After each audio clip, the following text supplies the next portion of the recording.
O, diri na. Luto tag ampalaya. Ampalaya. Malakas ang ating kalayo. Mag-isa tayo ng ahos. Luya. Daghaman day tagkuan oy. Oil. Daming oil. Saka pagkatapos ampalaya. Ampalaya. Ang atong lutuin ngayon. Ampalaya. Lagyan natin ng itlog para masarap sa malakas na apoy ng kahoy. Ito ang ginagamit namin,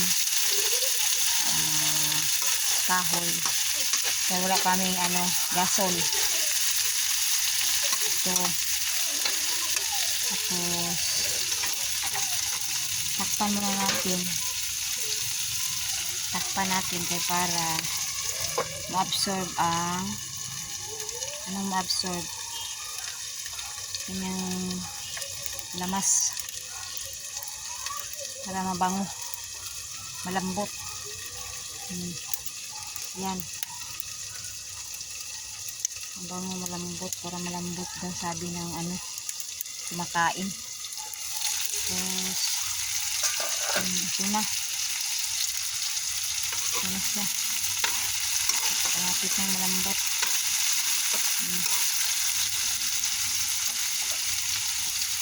Lagyan natin ng asin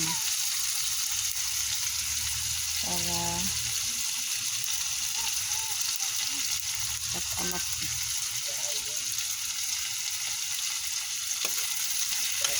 Asin.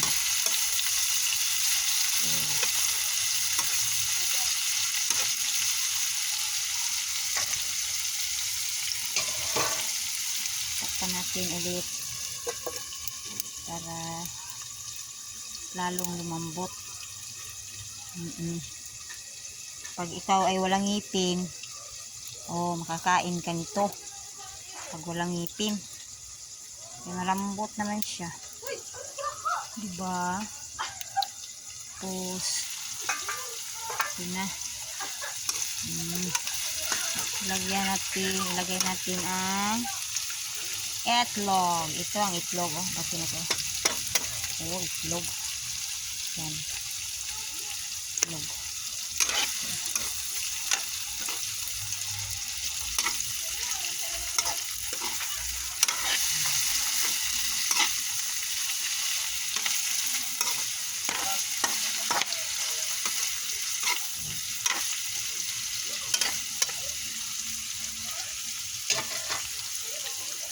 Takpan.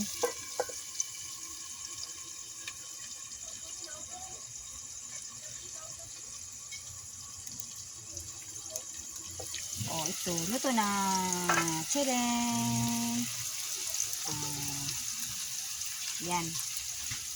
Luto na ang atong itlog with ampalaya.